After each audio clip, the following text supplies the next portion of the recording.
Introducing my co-chair, Antonio Padova from the University of Calabria, and of course, your host of this amazing conference. And welcome to everyone to this special session on Towards the Industrial Operator 4.0. My name is David Romero from Tecnológico Monterrey, Mexico. And a couple of years ago, with a group of colleagues, we coined the topic, the concept of the Operator 4.0, and we're quite happy to see that the community around Operator 4.0 has enlarged, reminding ourselves that it's factories still socio-technical systems, there are socio-technical systems, and will be for many years to come.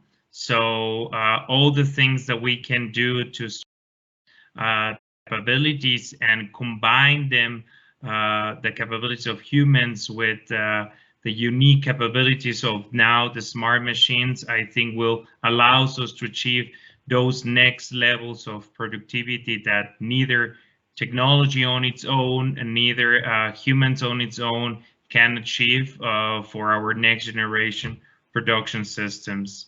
So I guess without any further introductions, we have our first presenter, Tommaso Gallo, together with Annalisa Santolamazza, and your presentation on Industry 4.0 and human factor. How is technology changing the role of the maintenance operator? The screen is yours, Tommaso. Please get us through the journey. Okay, thank you very much. Good afternoon, everybody. The article we'd like to show you is entitled Industry 4.2 and Human Factor. How is technology changing the role of the maintenance operator? This article has been written by me, Tommaso Gallo. I'm a researcher of the Department of Economy, Engineering, Society Management of the University of Tuscia in Viterbo in Italy, and Annalisa Santolamazza, who is a researcher of the Department of Enterprise Engineering of Tor Vergata, University of Rome. So first of all, let's see the summary. I talk about a brief introduction regarding the fourth industrial revolution, and why it's becoming really important, Industry 4.2, for the companies, what are the benefits, advantages deriving from the use of the new technologies of the fourth industrial revolution.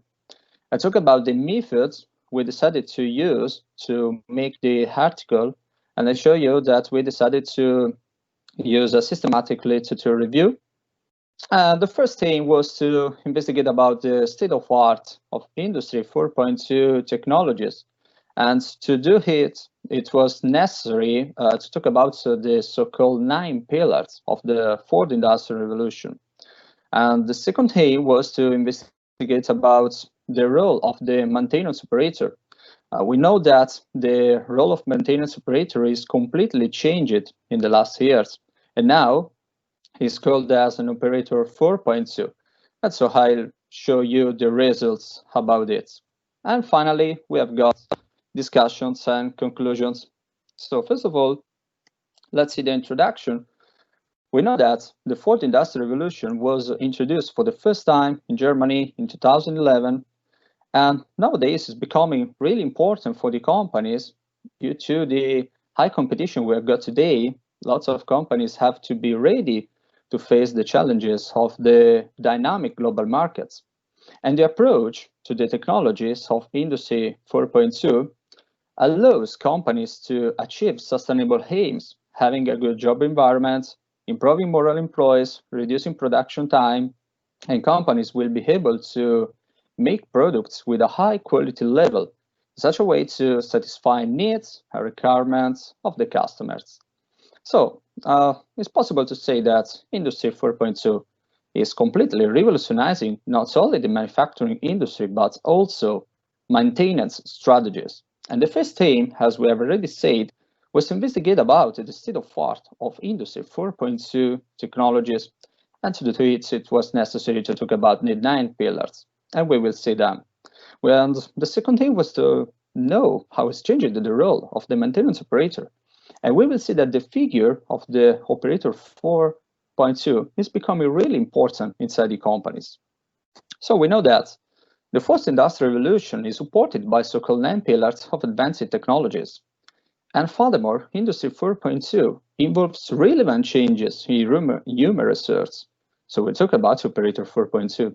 And in this study, we aim to define changes for maintenance operator 4.2 in a smart factory. About the methods, we decided to use a systematic literature review to make the article and to investigate about the state of art of Industry 4.2 technologies. All the papers have been collected from Scopus, IEEE, and Google Scholar. And we decided to collect only English articles because English British language is considered as an international language. And we decided to use Boolean operators to combine the following exploration keywords. So these are the keywords we decided to use: Industry 4.2, maintenance, operator 4.2, and human factor. And after, we decided to use 2 other keywords to improve, to increase our research. The keywords were augmented reality, and we will see that augmented reality is one of the so-called 9 pillars of the fourth industrial revolution, and is really important for the companies. And big data analysis. Even big data is one of the so-called 9 pillars of the fourth industrial revolution. So the first thing was to investigate about the state of art of the Industry 4.2 technologies. And to do it, it's necessary to talk about the 9 pillars. First of all, we have got the IIoT, Industrial Internet of Things, which is considered as an evolution of the IoT, the Internet of Things. And it refers to all cyber physical systems introduced in smart factories. We know that even cyber physical systems are really important because to use them, for instance, is necessary a high level of preparation by the staff, so by the persons who will use the CPS. We have got big data. Big data gives us the possibility to put in relation big quantity of heterogeneous data. And as stated by Kessler et al., is the amount of data just behind technology's capability to serve, manage, and process efficiently. We've got also horizontal and vertical system integration. It's really important for the companies because it allows a full connection of all parts of the whole supply chain through a highly dynamic system. We've got even simulations. Simulations can be considered as the digital support to design production systems, and they can also elaborate real-time data from CPS. Cloud technology refers to digital storage solution cloud computing. And as we have already said, we have got augmented reality. It's important because it allows the interaction between human factor and the cyber physical systems. And we will find augmented reality even after. Robots. Robots can replace human work, can help operators in their tasks, and can acquire, exchange data. And we have got finally additive manufacturing, which refers to the 3D printing of physical objects, and cybersecurity, which aims to preserve digital data and smart devices from cyber attacks. And I'll show you now the results. And it's really important, the role of the operator 4.2, because the role of the maintenance operator is completely changed, we have already said, in the last years. So, first of all, we have to say that operator 4.2 should be able, for instance, to use big data to predict future events that could happen or could be positive and useful for the companies. A lot of filters, for instance, think that the main role of the operator 4.2 is that of a supervisor of the automated production using enhanced monitoring systems. Other authors instead think that virtual reality is a powerful technology for both training and helping operators in decision making for new maintenance procedures. So it's possible to say that the transformation from operator to an operator 4.2 is possible through the increase of physical, sensitive, and cognitive capabilities. And furthermore, operator 4.2 should be able, for instance, to support main aspects of maintenance processes. And they should be able to analyze data collected with robots to increase his work perception in such a way to have a good vision of the reality. And finally, he should be able to use and manage the new technologies we have got with the fourth industrial revolution. And about discussions and conclusions, we have said that we had two aims. First of all, to investigate the state of art of the fourth industrial revolution technologies, and we could do it with the so-called 9 pillars of the fourth industrial revolution. And the second aim was to investigate about the operator 4.2, how it's changed this role during these years. So it's possible to say that Industry 4.2 has introduced relevant changes concerning processing and manufacturing systems through the introduction of the 9 pillars technologies. And nowadays, Operator 4.2 should be able to rapidly adapt his skills and his qualities to use and manage the new technologies of the fourth industrial revolution, because with the new technologies of Industry 4.2, companies will be able to get higher results, maybe higher performances than their competitors. And we have already talked about augmented reality. Technologies as augmented reality and cyber physical systems allow the Operator 4.2 to have the real-time feedbacks and a more effective training. And finally, it's possible to say that Operator 4.2 must interact with technologies as databases, robots, and computers. And the innovations are continuously developing. This is the reason why Operator 4.2 should continue to rapidly adapt his skills and his qualities to the new technologies, to use and manage them, and to adapt himself to the digital world. Thanks for the attention.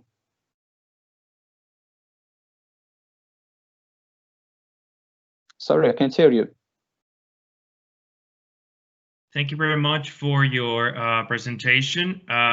Do we have any questions from the audience? If you're a little bit shy, you can type your question. If not, I mean, you can open your mic and ask directly your question to our presenter. So meanwhile, someone figure out a question. I would like to ask you, Tommaso, what do you think is the main difference that has happened between what used to be the role and the skill sets of the maintenance operator in, let's say, Industry 3.0 and now in Industry 4.0? How, the new trends of intelligent maintenance has changed the role?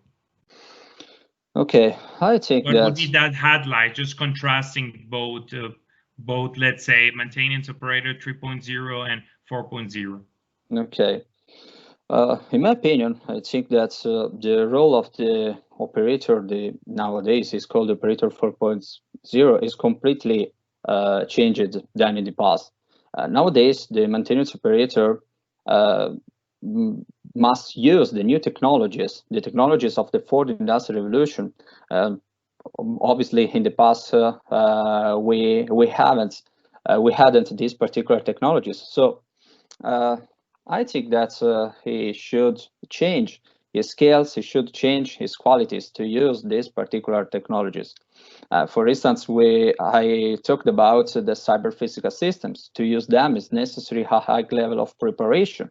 And in the past, we hadn't cyber physical systems. So I think that there are lots of differences now rather than in the past.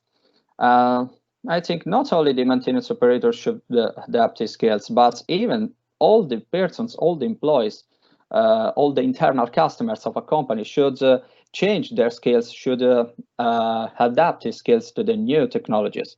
And I think that now and in the future, the man inside the companies will still have a decisive role. And his role, it will be really important for the companies to increase and to get higher results than their competitors. So I think that the role of the maintenance operator is completely changed. So thank you very much once again for your presentation. Antonio, we have your hand raised. Any questions from your side? Yeah, actually, I was just a very quick question. because we are living in the era of predictive maintenance, of even prospective maintenance, or prescriptive maintenance. So we are demanding machines or systems, automated systems, to make decisions by themselves, even to schedule maintenance tasks. And the maintenance operator is getting more like an operation guy. So someone who would just print the maintenance task, who is alerted maybe on the smartwatch when he needs to carry out some maintenance task, and therefore just to print the task order and go on the machine to carry out some analysis. So how do you think that the maintenance operator is evolving in the next few, let's say, years? Going from a more cognitive guy to an operation guy that just need to carry out some operations on the machine. Okay, in my opinion, the maintenance operator in the future will have more skills, more qualities than now. For instance, we have already seen that the maintenance operator should be able to use the big data. Big data, for instance, today is really important for the companies to analyze the markets, to have a good vision of the reality.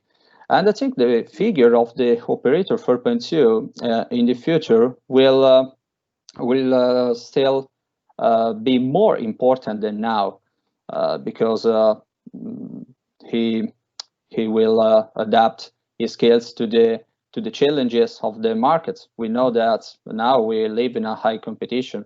We live in a dynamic global market where there are lots of competitors. It's necessary that all the members, I've already said that not only the maintenance operator, but all the members should change it, should modify their skills. And I think that maybe in the future, the maintenance operator will improve his skills, not only to use the new technologies we have ready today, but even to use the future technologies that nowadays we haven't, but probably in the future we will have more technologies than now. So his role is a role in a continuously evolution, and I think that he still have decisive role in the future. Thank you. So good. So we don't have any further questions. Once again, thank you very much for your presentation, Tommaso. And now presenter. So let me now introduce Paul Reichardt and colleagues, and your paper on procedure model for the development and launch of intelligent assistance systems. Is it my screen? Yes. Great. So the screen and the mic is yours. Please share with us. Thank you. Yeah, ladies and gentlemen, I'm glad to present our concept paper on the procedure model for the development and launch of intelligent assistance systems. Yeah, here you can see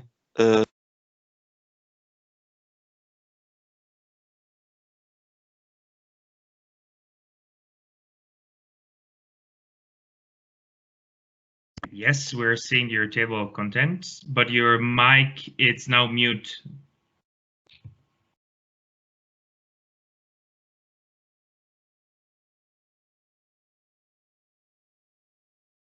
So it's your mic, Paul. Somehow it got muted.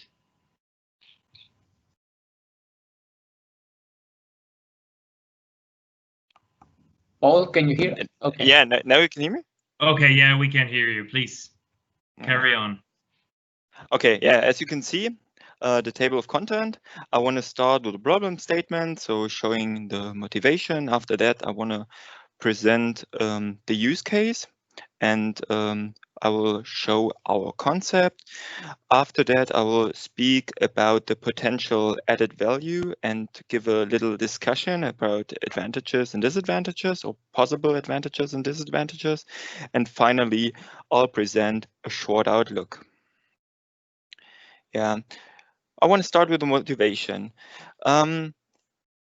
We are in the field of industrial production, and during the last decades, there's an increasing level of complexity, globalization, individualization, militarization, and many else. So for the human operators, it becomes more and more difficult to consider this complexity.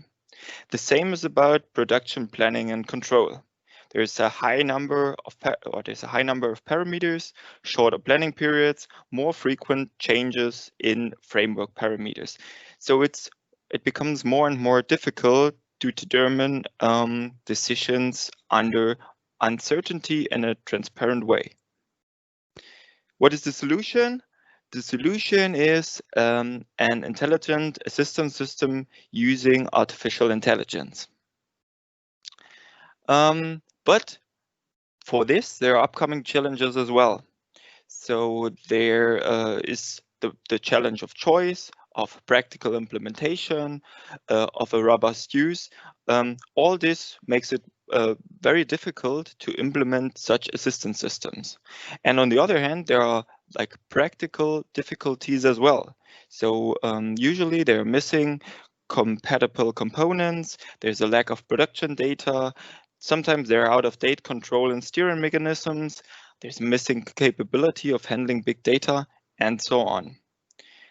So the result for this is that many projects take longer than expected, they fail to meet their objectives, and they are more expensive than originally calculated.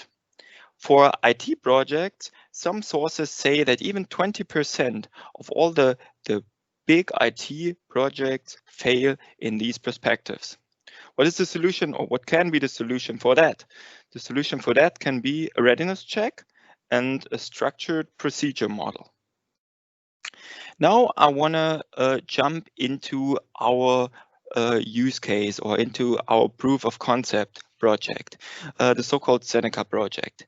It aims at the development of a self-learning decision support system for real-time capable job sequence and machine allocation planning. Yeah, what does that mean?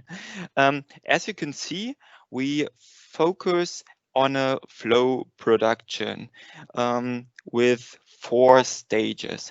Within the project, or within the corporation, there are 3 partners. We, the university, an application partner for the implementation, and an industrial producer for validation and use. What do? They produce circuit boards. And this is basically how the production shop looks like. Yeah, what are the general characteristics of the production system? There's a short-term production horizon. There's a high frequency material deliveries, and a rolling order horizon. What does that mean or how is the production planning and control done at the moment? At the moment, they use empirical values. It bases a lot of expert knowledge, and a lot of information is not digitalized yet. This is probably like a typical reference, especially in small and medium enterprises. So there's a lot of potential for improvement. For example, in the case of capacity utilization, setup and throughput times, and also work in process. There's a lot of stock for raw material, but also for finished goods, and there are various securities and buffers at several points in the production.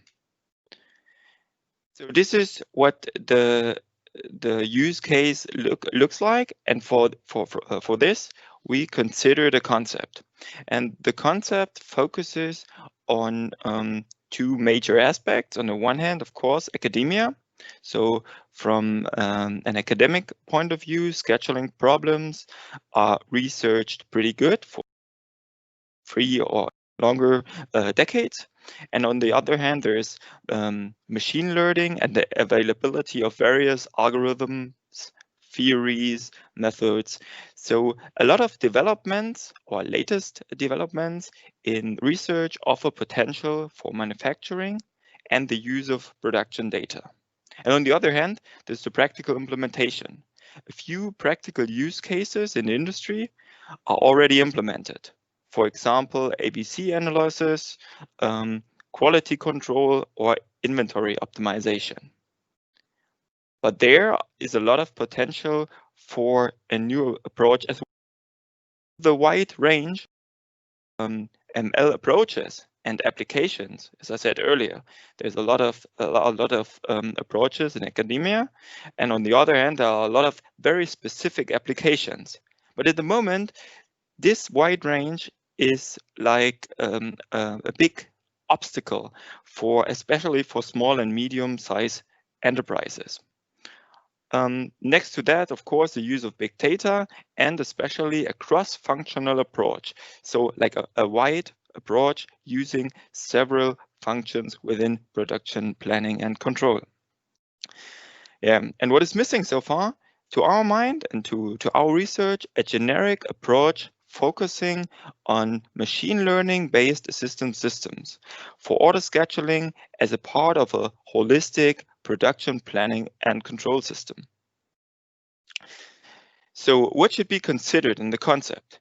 In the concept should be considered the throughput, of course, the make span, setup times, and of course the delivery dates of the finished goods. Why could machine learning be helpful? For the identification of appropriate scheduling plan, for testing and evaluation within a digital twin. And after that, there should be a proposal of a best solution for the practical execution. And for this, we used a double approach for planning complex systems. On the one hand, we use systems development lifecycle for a product focus. And on the other hand, we use systems engineering for a project focus. And this is what the concept looks like at the moment. So here you see the product focus, so the SDLC with the 9 stages, starting with analysis, after that planning, design, development, testing, deployment, evaluation, maintenance, and after that, disposal. This is, as I said, the product view, and on the other hand, there's the project view. Because, as I said earlier, a lot of projects fail because of various aspects, and that's why also the project should be kept in mind. And as you can see, the 7 stages of systems engineering are implemented in our concept as well. Now we jump back to our proof of concept. How does it look like for the Seneca project? In the Seneca project, you see we considered 3 parts, or we considered 3 major parts. At the bottom, you see the production system. This is, of course, the actual physical production. In the middle, you see the manufacturing execution system. This is the way that production planning and control is done at the moment. And at the top, you see the Seneca framework, which is a system that uses the machine learning component to suggest a good or best evaluated solution to the MES. Now I want to speak more general about potential this approach has. On the one hand, of course, machine learning. There is a big potential in that for on-time delivery, less tardiness, reduced throughput times, and so on. Basically, to our mind, it is necessary to focus on machine learning to face the trend of increasing complexity. On the other hand, the procedure model. It is a good opportunity to provide an objective and transparent identification of a suitable use of machine learning components for systems within production planning and control. It might speed up the concept phase and the actual project in general. Standardized parameters and a high level of responsiveness makes it possible to compare it to other concepts. And of course, the qualitative comparison of other machine learning methods and scheduling methods. So, but there are a few critical aspects as well, because such a procedure model is not enough. So further steps are necessary before the actual practical implementation, especially the management of simplification and restrictions of the procedure is necessary. So the procedure model does not replace a detailed planning process. E.g., there is, for example, there is no consideration of existing resources like machines within the production systems, existing software and control mechanisms. And that's why there has to be a close feedback loop on a review process with the stakeholders or in the actual production environment. And of course, there has to be an economic consideration and assessment of the concept. So what we suggest is that there has to be an iterative configuration and approval process later on. So what conclusions can be done? The main or one of the big advantages of the procedure model might be that it enables standardized feasibility studies. So there is a generic approach for a quick transfer of concepts into actual projects. So putting machine learning into practical industries. Another positive aspect might be the consideration of a gray area. So to compare classical approaches like heuristics and machine learning components at the other hand.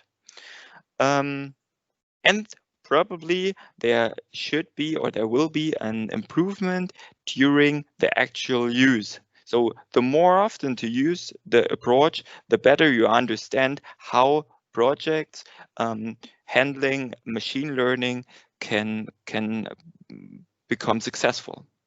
For further research, of course, we do our proof of concept within the Seneca project that I introduced earlier. Hopefully there will be further practical use cases, and we're gonna look for actual best practices and generalizations to bring the approach to engineering departments in many small and medium-sized companies. So that's it from my side. Thank you very much. Yeah. So, do we have any questions from the audience? I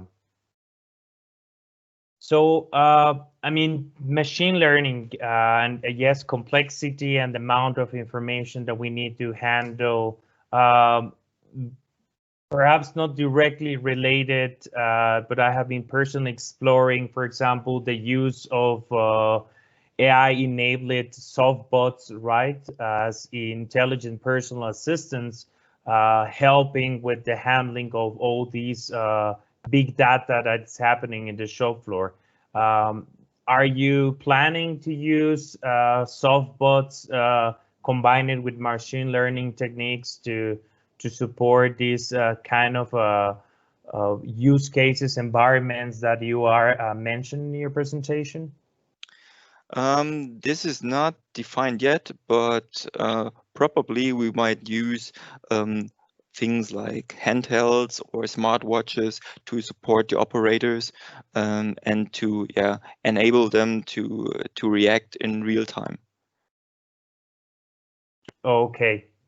Questions, people. My shy operator 4.0 bodies. Do we have any questions for Paul?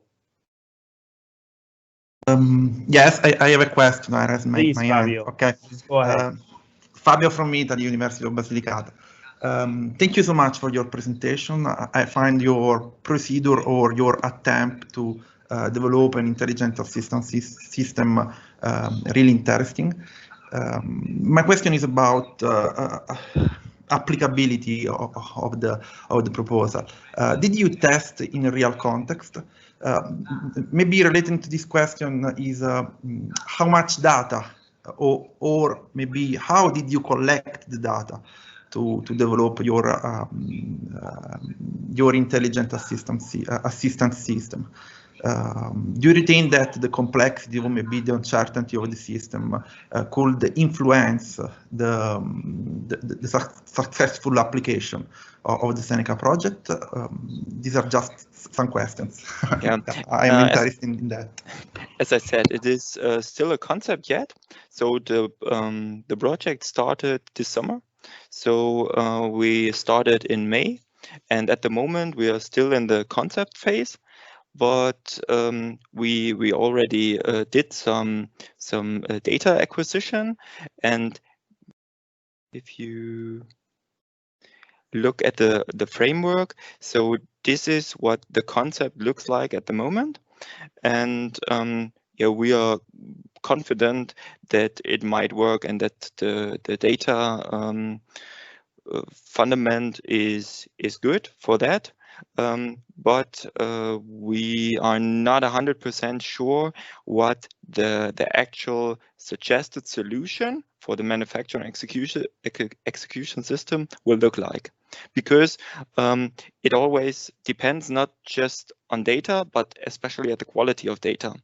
And at the moment we have like a little issue that the quality we get from the machines and also from the ERP system are not as good as we supposed. So for example, we have to consider how to handle, for example, weekends or like downtime because of lack of material or something like that. But we are working on that, and we are confident that with the help of the machine learning approach, we might be successful. Okay, thank you. Just my suggestion, because I had trouble with this kind of model. I think that sometimes a digital twin model can help you to implement something that you are not able to construct in reality. Okay, thank you. Okay, thank you, Fabio. Thank you, Paul, for your very interesting speech. If there are no more questions, we can move to the next speaker, who is Sotirios Panagou from the University of Basilicata, Italy, who is going to talk about the sustainable role of human factor in Industry 4.0 scenarios. Please, Sotirios. Hello, can you hear me? Yeah, perfectly. Okay. You can share your screen and start your speech. Okay. Can you see the screen and the change? Yeah. Yes. Okay. Hello, everyone. My name is Sotirios Panagou. I'm a PhD student currently in my second year at the University of Basilicata. The topic of my presentation is about the sustainable role of human factor in I 4.0 scenarios. So as a starting point in the agenda of the presentation is presenting an Industry 4.0 workplace scenario on the human-machine interaction, basically how the evolution is going from the physical to the cyber system in cobot units. Secondly, I will present the systematic literature review that we performed based on the management view of the aging role in workforce.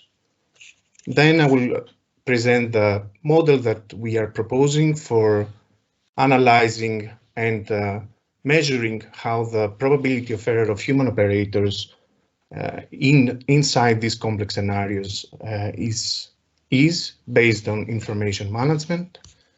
Next, I will present the principal tests that we did to evaluate the model and the results as per the main factor major effect scenario and what we learned from it.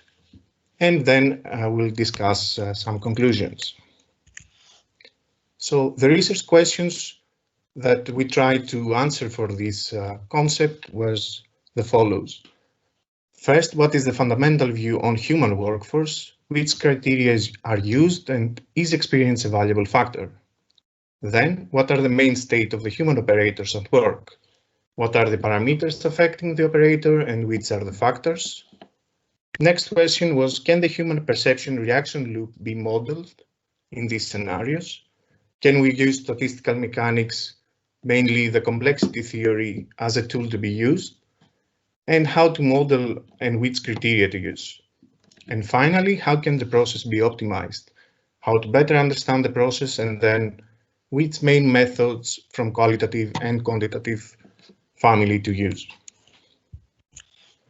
So from a physical to cyber system, the Industry 4.0 workplace should be something like this with different entities, cyber physical system, robotic system, logistic entities, and the human operator.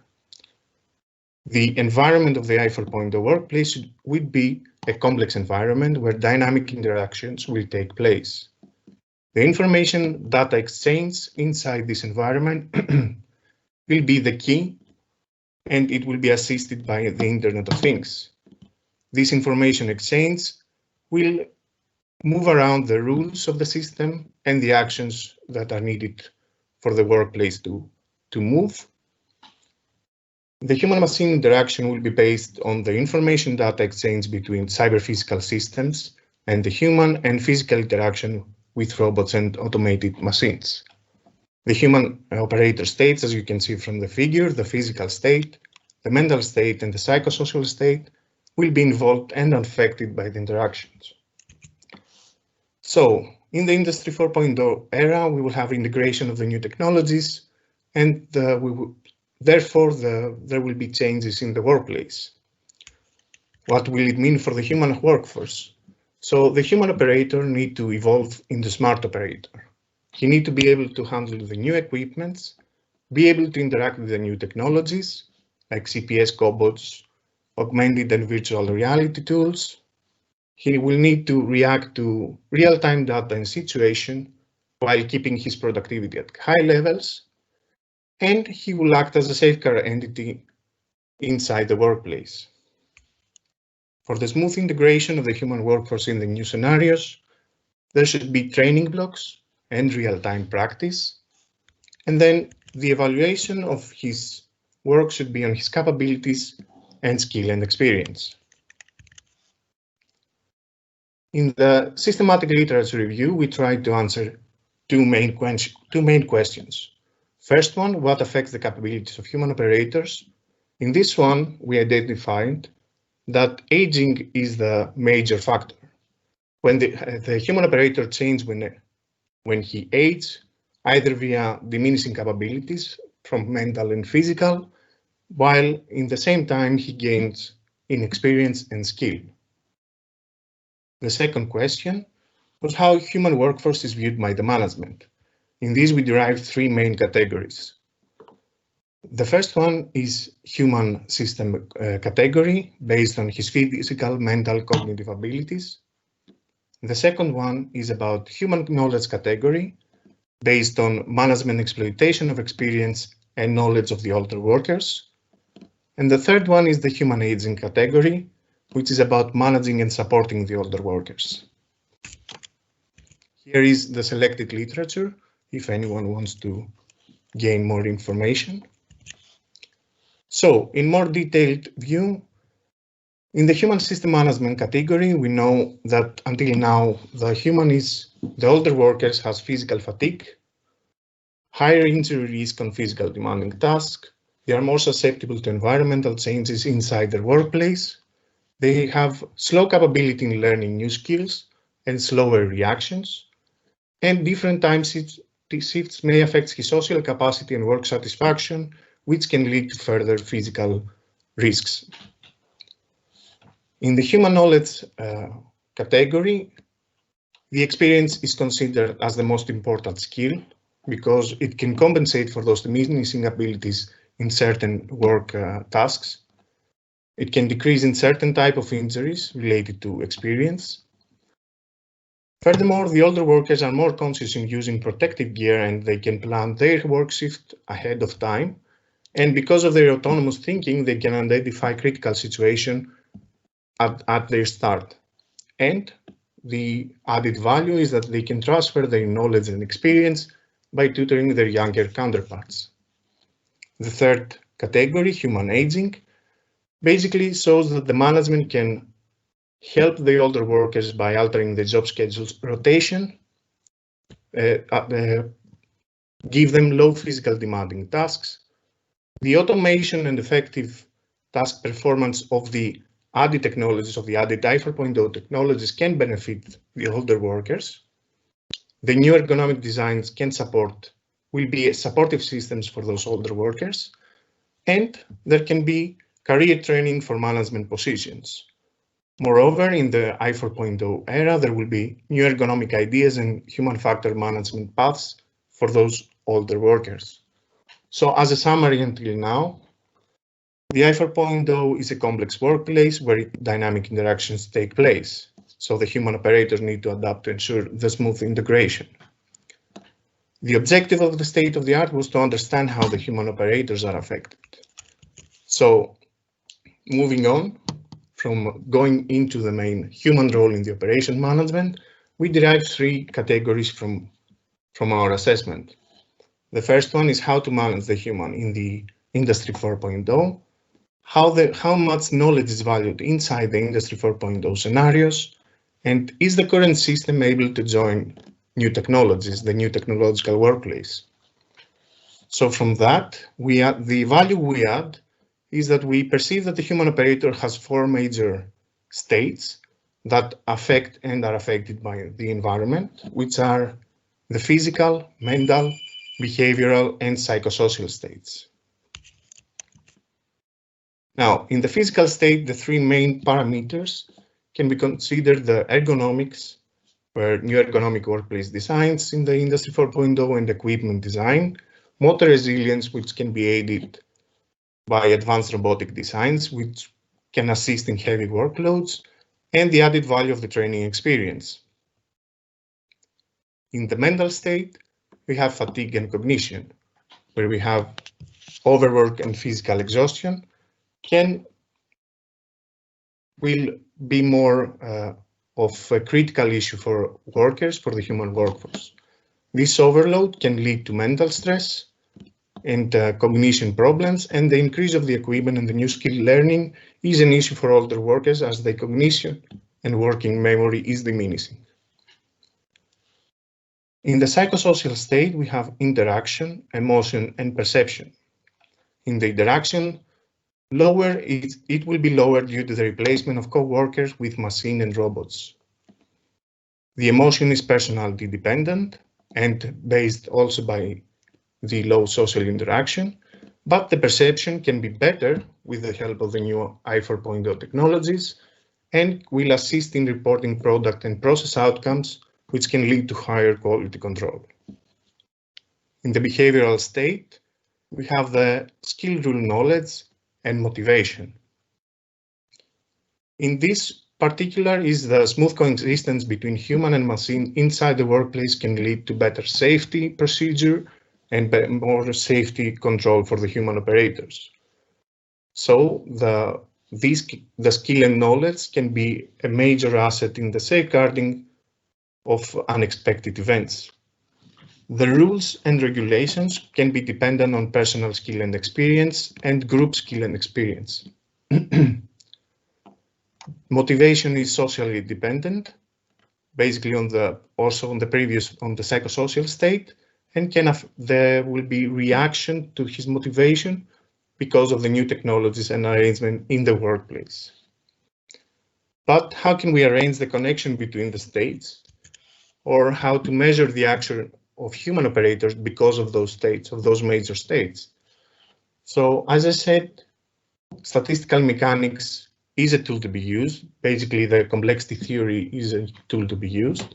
because the entropy concept gives us the means to quantify the uncertainty of a process outcome. The problem is that we need to define a system with conditions and rules.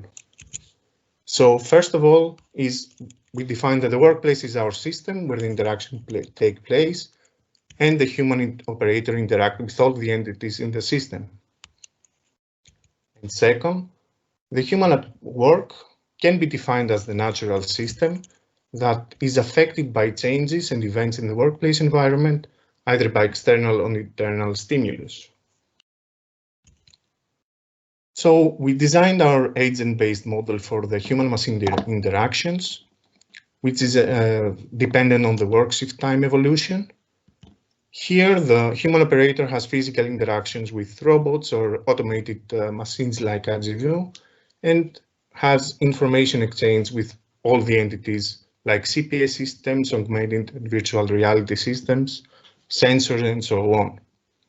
The initial conditions we have for the system is the human operator status and the robot and cyber system status, like operation or in need of maintenance. And then we have two consensus that we make, that unexpected events may occur and probabilities of states can be measured.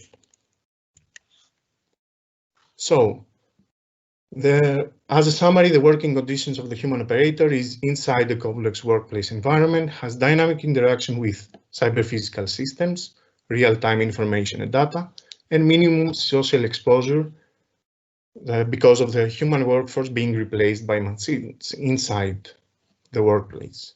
The effects of those conditions are stressful conditions, cognitive load increased accident possibility and error possibilities due to low experience or the problem of overloading the working memory.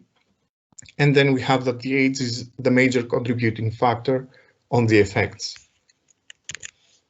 So assuming the same working conditions for now for both younger and older workers, the human factor probability for unexpected event actions is a function based on the mental, physical, behavioral, and psychosocial states dependent on the age factor.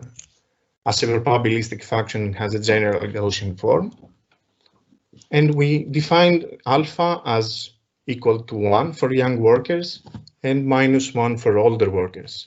We defined the 1 for young workers because they have more physical and mental resilience, and -1 for older workers because they have more psychosocial and behavioral experience and motivation.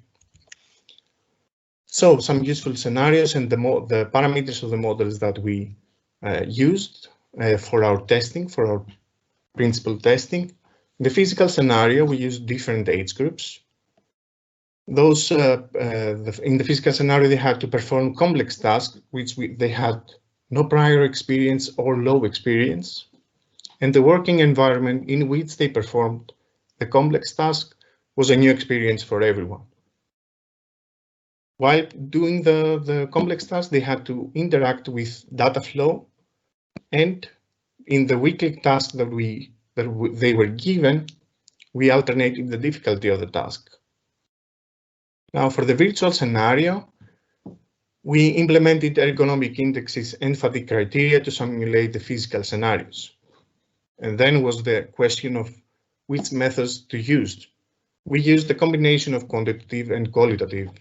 In the quantitative methods, because the testing we did was we used the main factors as the cognitive load, the visual stress, and the physical fatigue. So we used smartwatch to measure the heartbeat frequency and blood pressure, and the video recording software to capture pupil dilation and eye movement.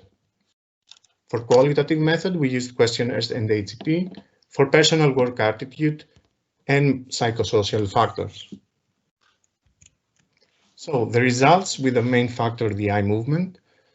In the top left, you can see the pupil dilation software, video software results. And on the top right, you can see the measurement over timestamp. In the bottom left, you can see the heartbeat frequency over timestamp. Overall, the experimental data reported the correlation between the pupil dilation and heartbeat frequency. You can see the upward trend in both of them, which is correlated with the subsequent fatigue and the increase in the complexity as the fatigue takes place. Moreover, higher probabilities were reported for older workers in the higher probabilities of unexpected actions were reported for older workers, and in younger workers we had lower probability, but the variability needs to be investigated further. In the bottom right corner, you can see for the plot for the older workers, there is higher percentage, there is high percentage, 0.5 up to 0.75, but no major fluctuations. But for the younger workers, we had low high probability than the older workers of 0.6, but a large fluctuation, which can indicate dependency on experience and behavior. So in conclusion, Industry 4.0 working environment, as we know, is a complex dynamic interactive system. We derived from the state-of-the-art that age is a major factor. Human interacts and reacts with the working environment through his 4 major states: the physical, mental, psychosocial, and behavioral. And then was the proposal of our model, an information entropy-based model related to human probability of action and error.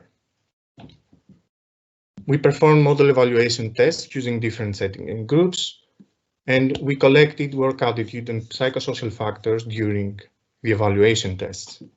The results show the correlation between the visual and physical fatigue with the cognitive load, and then that the older workers report higher probabilities in a small range, while the younger workers report smaller probabilities, but in a higher range indicated behavioral and experience dependency. As a future planning and future work, we know that we need to perform large-scale validation and testing of our proposed model, and further investigation in which interactions are affecting the human operators. That is all. Thank you. Thank you very much, Sotirios. Is there any question from the audience? Feel free to raise your hand.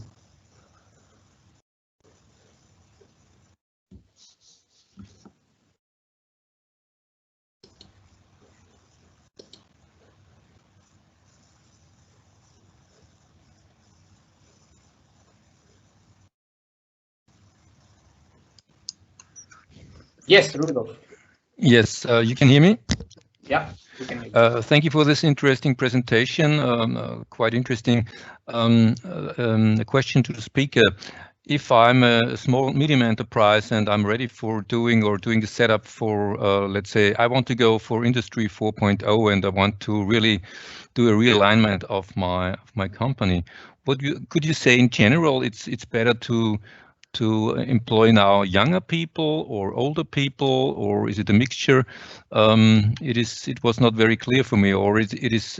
I think it's much more complex. But do you have any recommendation, or do you have a pattern? If I have some applications and you have a list or a methodology to test this applicant to find out, does the person match to my future goals, because I want to implement Industry 4.0 very quickly now? Okay, that's an interesting question. I think there is a need for a combination of both older workers, because they have the skill and the experience and they have the autonomous thinking. So even though they have their lack in mental resilience or working memory, they can still work effectively as a part of the team. And also the younger workers are more suited because they are more technology knowledgeable because of the age. So I think it's a combination of both. Yeah. Okay, thank you. No, thank you for the question. Thank you, Rudolf.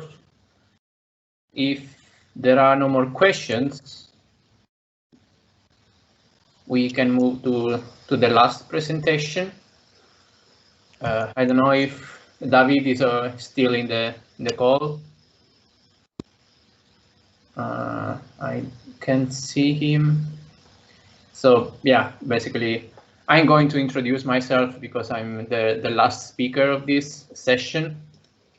So let me share the screen.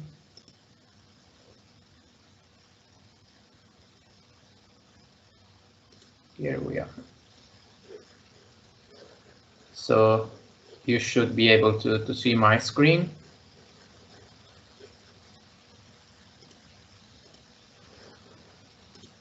So I'm going to present the work we have carried out in our research laboratory in collaboration with Professor Diaz from the Virginia Modeling Analysis and Simulation Center, the Old Dominion University in the United States. And this talk will be on the topic of a bibliometric analysis on human factors, ergonomics, and Industry 4.0 in the oil and gas industry. So the motivation for this work actually came out from a request from an oil and gas company asking to analyze the current state of the art in the topic of human factors, human models, human behaviors in the oil and gas industry, and especially with a perspective on Industry 4.0 in order to understand which is the current status quo and which are the research streams, and understand which could be the next steps. And I'm going to present you some preliminary results of our analysis. So human factor, just a quick introduction. Human factors and ergonomics have largely contributed to several improvements in safety, productivity, quality, well-being of workers in high-risk industrial systems, especially in the oil and gas industry. And in these high-risk environments, small errors can proliferate into process inefficiency, poor working conditions, and ultimately major consequences such as maybe fires, explosions, big accidents. And accident causation analysis revealed that human error may be of different nature. The objective of human factor and ergonomics discipline is to optimize the overall system performance with fallible human beings at the controls, and to minimize the risk of design-induced human performance issues. The rising attention of the scientific community on this discipline is corroborated by two very recent reviews, the one from Selvik and Bellamy, and the one from Chandrasegaran. While previous research works are highly valuable and necessary for engineering novel technological solutions, they fall short in identifying which are the next research trends and challenges for the human factors and ergonomics discipline in the oil and gas industry. So over the last few years, this discipline has significantly benefited from new human-centric engineered digital solutions of the 4.0 industrial age in different sectors. And the introduction of these digital technologies is creating new social-technical interactions between the human and the machine. And it's enabling the transition from the current worker to an operator 4.0 and a human automation symbiosis. Now, because the topic is relatively new, research on human work and Industry 4.0 together in this context in oil and gas is still very limited. Reviews and surveys with human factor classification have been largely conducted in this field. But most of the existing research only considers a very specific and narrow aspect. For example, maybe only offshore drilling, and the results of this the results of a bibliometric analysis have not yet appeared in the literature. So while there is a whole discipline of human factors strictly oriented to safety and devoted to analyzing the causes of failure in upstream oil and gas production, the application of human factors and ergonomics is instead very loosely associated with the full stream industrial production performance and quality. Furthermore, understanding if Industry 4.0 has already hit in the discussion is still a gap. So this is why, in the light of this background, our paper is a preliminary analysis that tries to answer the following research questions. The first one is which are the main research themes addressed in the scientific literature of human factors and ergonomics in the oil and gas industry. The second question is what are the current gaps in this topic? And the third question is what is the relationship between the Industry 4.0 literature and human factors in the oil and gas sector? And to address these questions, we carried out a bibliometric analysis of the extant literature, and our aims are to investigate to what extent, what type of, and how academic publications in the field integrated this topic, these two topics. We explored several aspects, and in particular, I'm going to start describing the methodology that we used.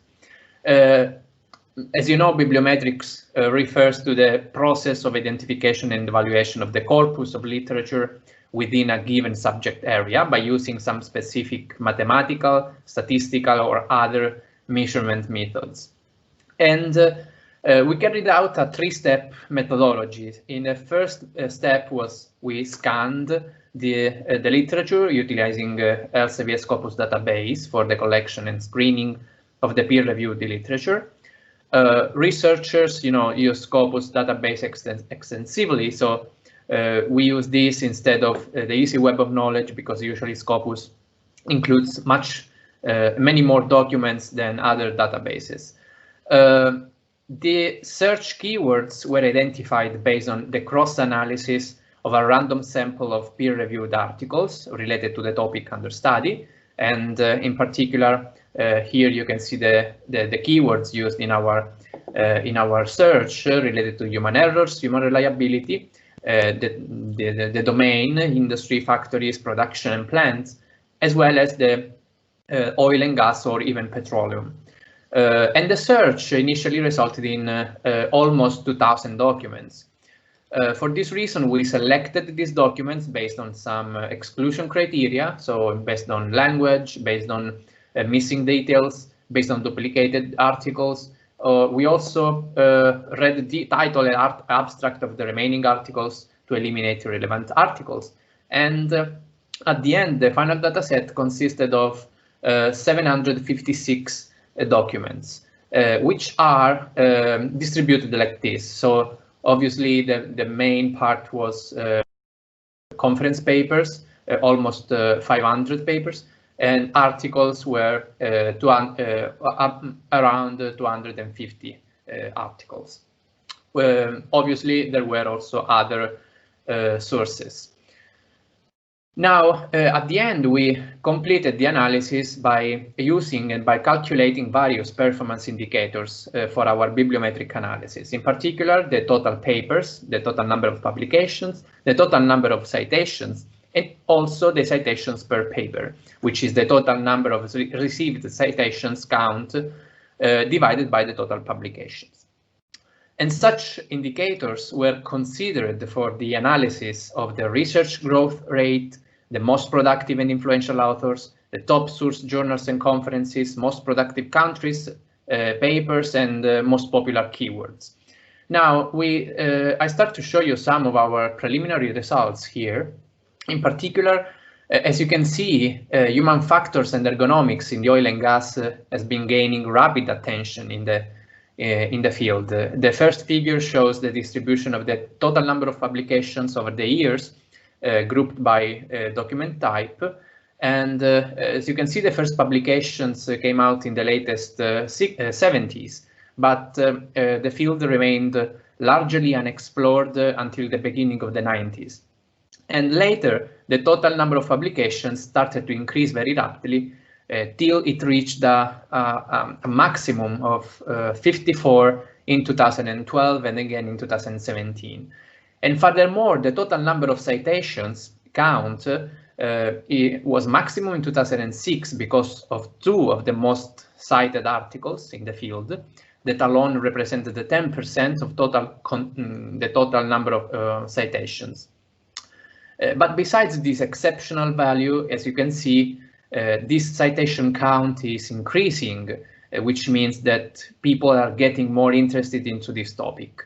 And as you can see, the citation count falls in the last years because these publications are comparatively more recent, and therefore definitely the citation count will certainly increase in the coming years. This is a table. These are some tables with most productive and highly cited authors, as well as journals. I think there is a typo in this slide.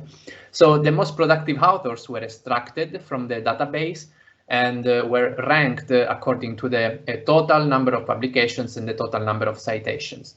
As you can see, Flynn is the highest contributor in this field with 18 publications. And authors out of this top 10 list have published 7 or fewer documents in the field. Instead, on the other side, we have also the most influential authors, and Flynn is again one of the most influential, maybe the most influential authors in this field. But interestingly, 4 authors in the top 10 lists appear on both sides, thus proving the role of these authors in the field. Regarding the journals, we've also extracted the top 10 most productive and most influential journals in the area.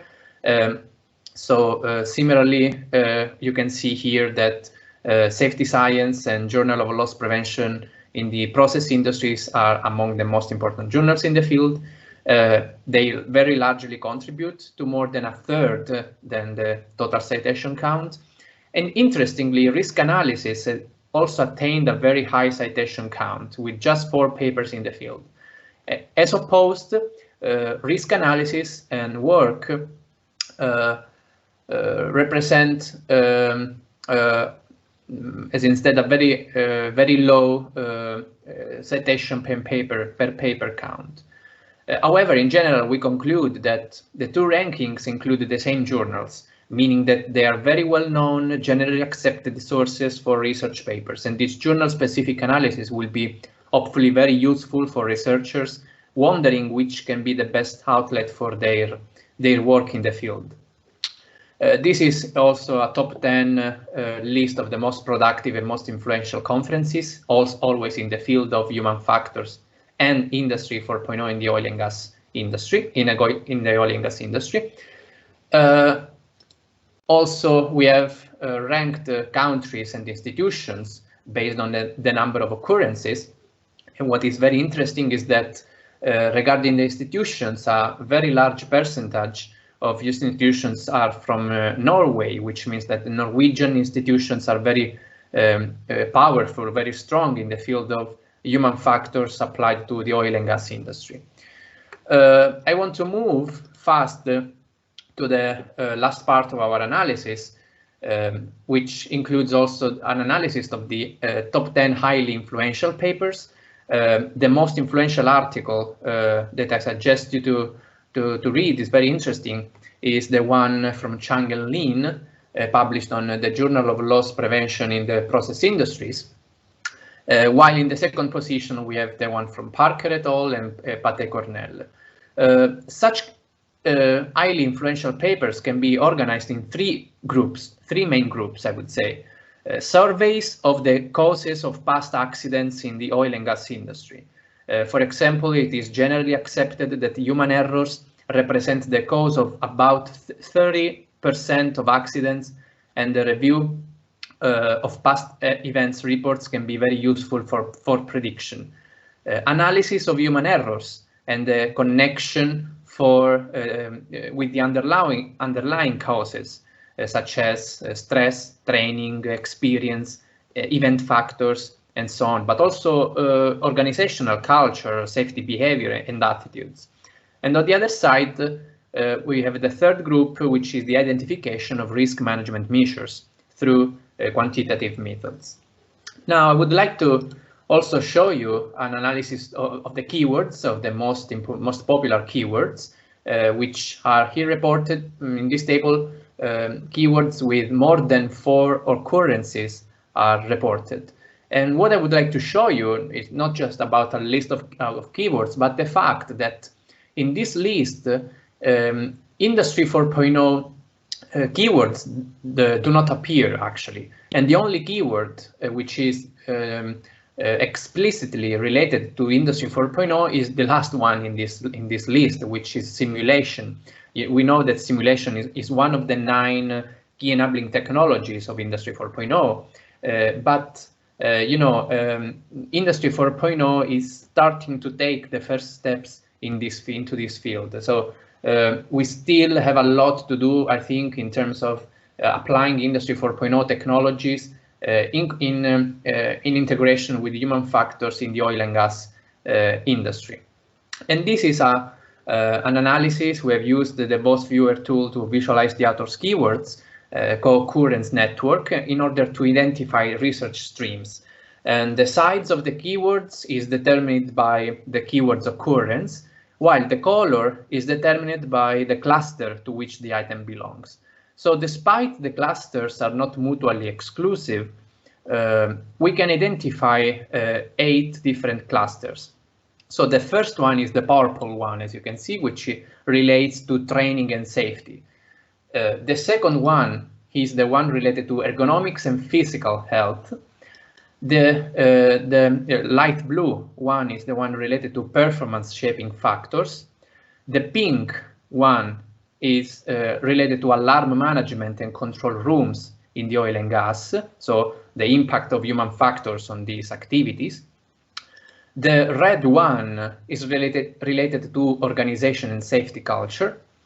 The blue one is related to accident causation analysis. The yellow one is the human reliability analysis, and the last one, the green one, is related to methodologies in risk assessment or risk management, so designing risk management measures.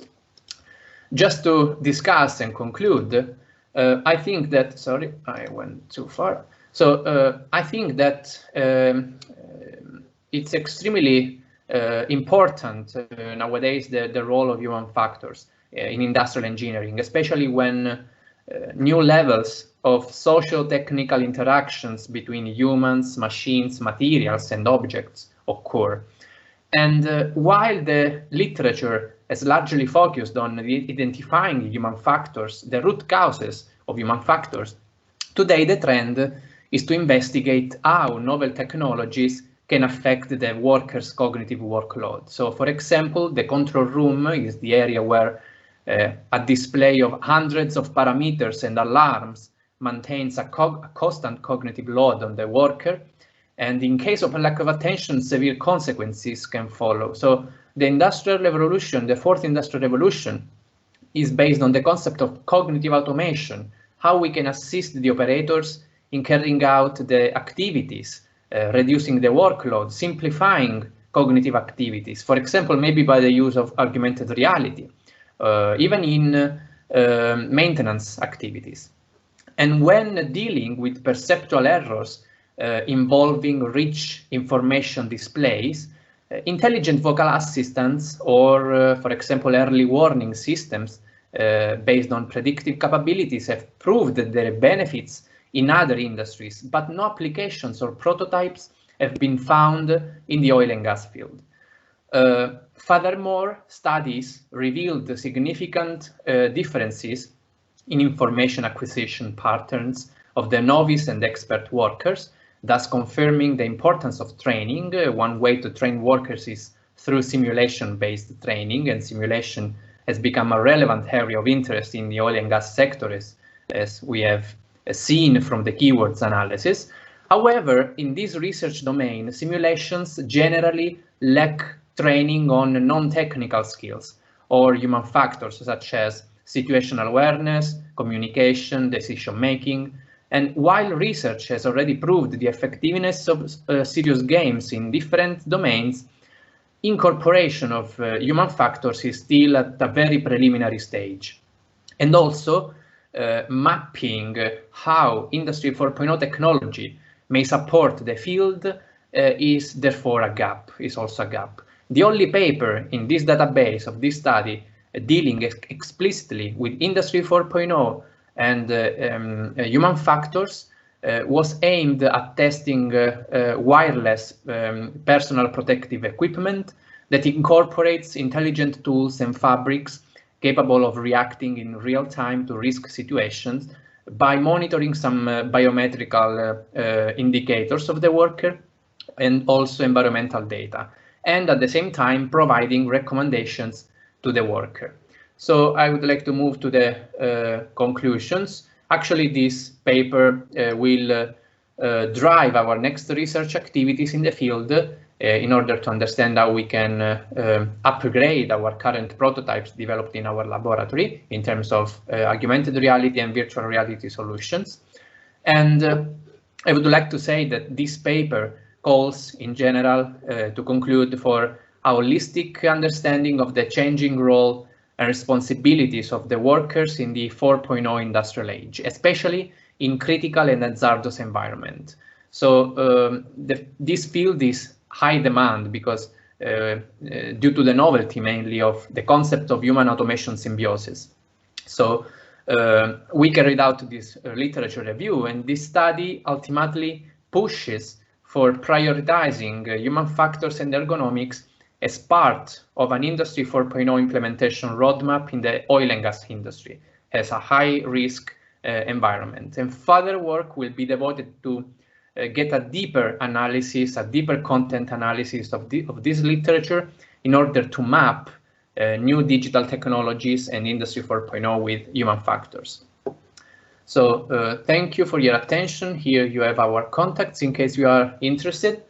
I don't know if there are any questions for the audience. We have a 10 minutes delay, but maybe we have some minutes for 1 or 2 questions, if there is any.